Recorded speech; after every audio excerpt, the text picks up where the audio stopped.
इस बार एमटीएस में maths and reasoning आप सबको पता है क्या है। 40 क्वेश्चंस आने वाले हैं। बहुत सारे बच्चे इस कैलकुलेशन को नहीं समझ पा रहे हैं। मैं बच्चों फिर से आपको समझाने की कोशिश करूंगा, प्लीज ध्यान दीजिए।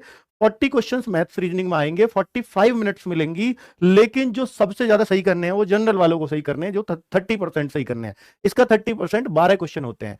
जनरल वालों को, यूआर वालों को मैथ रीजनिंग में मिलाकर के 40 में से सिर्फ 12 क्वेश्चन सही करने हैं। और जो ओबीसी वाले हैं उनको 25% क्वेश्चन सही करने हैं, ओबीसी और ईडब्ल्यूएस को। और एससी एसटी को 8 क्वेश्चन सही करने हैं, यानी 20% क्वेश्चन सही करने हैं।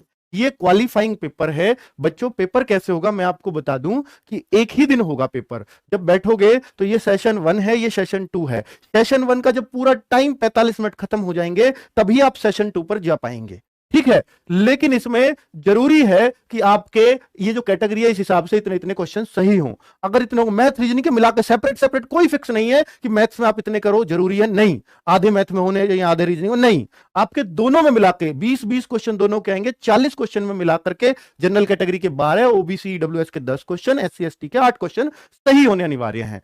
अब अगर इतने सही है तो ही आपका ये सेशन 2 चेक होगा। सेशन 2 चेक होगा और जो सारी कट ऑफ लगेंगी वो इस पे लगेंगी। इस पे कोई कट ऑफ नहीं लगेगी, मैं आपको बता रहा हूं। इस पे कट ऑफ लगनी ही नहीं है बच्चों, समझ लीजिएगा। इसके मार्क्स ही नहीं है। इसमें जस्ट ये लेके आना है, चाहे जितने ज्यादा ले आओ चाहे जितने कम ले आओ। पर बच्चों यार 20 क्वेश्चन रीजनिंग के आएंगे, कोई भी कर देगा तो मैथ्स पढ़ने का अर्थ ही नहीं बचा है एमटीएस में।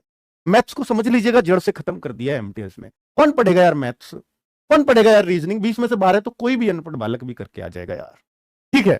चलिए, जिसने थोड़ी बहुत भी रीजनिंग कभी शकल भी देखी हो वो करके आएगा 20 में से 12। चलो कोई बात नहीं, इसके लिए भी हम आपको एक जुगाड़ बताएंगे। भैया प्रैक्टिस कर लीजिएगा, पढ़िएगा मत। मतलब पढ़ के आप अपना सिर्फ टाइम वेस्ट करेंगे। जो नए बच्चे हैं वो रीजनिंग पढ़ लीजिए, जो जिसने कभी पहले रीजनिंग मैथ्स की शकल नहीं देखी तो वो रीजनिंग पढ़ लीजिएगा, 12 वो आराम से कर लेगा, ठीक है। अब मैं आपसे आता हूं मेन काम पर, की पॉइंट पर, जो सिलेक्शन दिलाएंगे। मैंने बोला ना कि एक ही सब्जेक्ट सिलेक्शन दिलाएगा, जीएस और इंग्लिश। जीएस और इंग्लिश बच्चों, हमारे यहाँ का स्पेशली यूपी बेस्ड बच्चा, हिंदी भाषी बेस्ड बच्चा, हरियाणा बेस्ड बच्चा, एमपी बेस्ड बच्चा, बिहार बेस्ड बच्चा, ये जो बच्चा है ना, ये इंग्लिश बहुत कम पढ़ पाता। अब तो ये लोग भी पढ़ने लगे हैं। मैं आपको बता दूं, बहुत सारा बच्चा सिर्फ इस वजह से एमटीएस का फॉर्म नहीं भरता था, क्योंकि इसमें इंग्लिश है। बच्चों 25-25 क्वेश्चन दोनों के इंग्लिश के आएंगे। एक क्वेश्चन 3 मार्क्स का है, 75-75 मार्क्स के सब्जेक्ट हो गए, 150 मार्क्स बन जाते हैं। इन 150 में से जो बच्चा ज्यादा स्कोर करेगा, इसमें इतना करना अनिवार्य है, इतना कर लिया तो इसको चेक होगा। अगर ये ही नहीं कर पाए तो ये चेक भी नहीं होगा, फिर तो आप डिस्क्वालीफाई हैं। ये कर लिया, ये चेक होगा। अब 150 में से जिसके ज्यादा मार्क्स, उसका सिलेक्शन होने वाला है, ठीक है।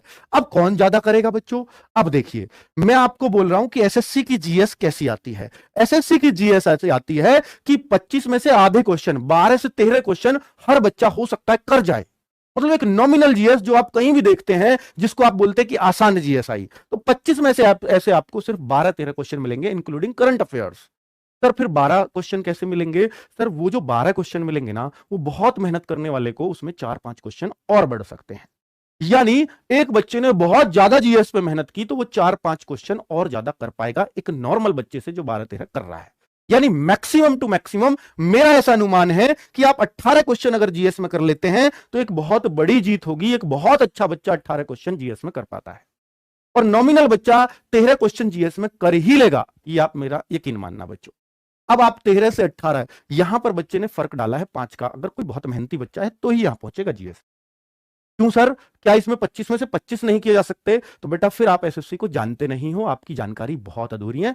20 करना भी आपको नानी याद दिला देगा। मैं आपको डरा नहीं रहा हूं, मैं आपको सच्चाई से अवगत करा रहा हूं। मैं एक टीचर हूं, मैं बहुत बढ़िया टीम लेके आ रहा हूं जीएस की, लेकिन मैं ये आपको सपने नहीं दिखाऊंगा कि मैं आपको 25 में से 25 करवा दूंगा, क्योंकि वो एकदम झूठ होगा। कोई भी ऐसा दावा कर ही नहीं सकता। 20 का भी अगर कोई दावा कर रहा है तो ये बहुत बड़ी बात है।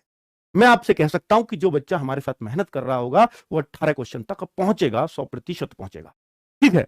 चलिए इंग्लिश की बात कर लेता हूं बच्चों। तो ये ही है वो सब्जेक्ट जो आपको इस बार सिलेक्शन दिलाने वाला है। क्यों? क्योंकि ये वो सब्जेक्ट है जिसमें बच्चा या तो 25 में से 24-23 भी करेगा, और जो इंग्लिश से आज तक बचता आया है वो 5 भी नहीं कर पाएगा। तो यहां जो डिफरेंस क्रिएट हो जाता है वो बहुत बड़ा हो जाता है बच्चों। इस सब्जेक्ट से बच नहीं सकते अगर आपको एमटीएस निकालना है। तो अगर बच नहीं सकते, सोचो इसके अलावा हमें पढ़ना भी क्या है यार। जीएस तो हम पढ़ते ही रहते हैं, 13 क्वेश्चन वाले तो हम हैं ही, अगर पढ़ते रहते हैं तो 18 तक पहुंचाना है, थोड़ी और मेहनत कर लेना, लेकिन सारी मेहनत किधर डालनी है, मैथ्स रीजनिंग की खत्म करके, अगर आपका उद्देश्य सिर्फ एमटीएस बन गया है तो।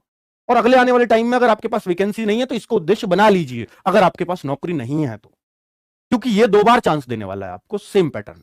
ठीक है, तो मैं आपको बोलूंगा बच्चों कि इंग्लिश को पढ़ना शुरू कर दीजिए। अगर एक बार आपने पढ़ना शुरू कर दिया, आपके पास ऑप्शन ही ऑप्शन खुल जाएंगे नौकरियों के, जो आपको बंद होते नजर आते हैं, क्योंकि आप सिर्फ स्टेट एग्जाम को फोकस कर चलते हैं कि यूपी पुलिस है, जीडी है, इस तरह स्टेट एग्जाम को फोकस ना करिए। अगर आपने इंग्लिश कर लिया तो आपकी सेंट्रल गवर्नमेंट में जॉब लगनी तय है। और बच्चों, मैं आपसे गारंटी से कहता हूं, आप एक बार देख लीजिए उठा करके, जितनी मेहनत आपने कभी मैथ्स को करी हो और मैथ्स सीख लिया हो, ध्यान से सुनिए मेरी बात, अगर आपने मैथ्स के लिए मेहनत करी हो और मैथ्स सीख लिया हो, मैं गारंटी से कह सकता हूं कि उससे आधी मेहनत इंग्लिश में लगती है, उससे आधी मेहनत इंग्लिश में लगती है। और बच्चों, अगर आप हिंदी माध्यम के बच्चे हो तो बच्चों मेरी बात गौर से सुनना, ग्रामर पोर्शन को पहले सीखना, ग्रामर पोर्शन पे पूरा मतलब अपनी पोजीशन टिका देना। ग्रामर पोजीशन हमें आया है या नहीं आया है, ये कैसे पता चलेगा, उसके कॉमन एरर्स करके। बच्चों, ग्रामर जब सीख रहे हो ना, तो याद रखना, अगर आपको नाउन सीखना, जैसे आपने हिंदी सीख रखी है संज्ञा, पूरा संज्ञा ही तो नाउन है, जो आप हिंदी से कंपेयर करके उसको याद करना। अगर आपने हिंदी पढ़ी हुई है तो, आपने सर्वनाम पढ़ा हुआ है तो प्रोनाउन को कंपेयर करके उसको याद रखना, आपको एक एक बात याद हो जाएगी और कभी भूलेंगे भी नहीं।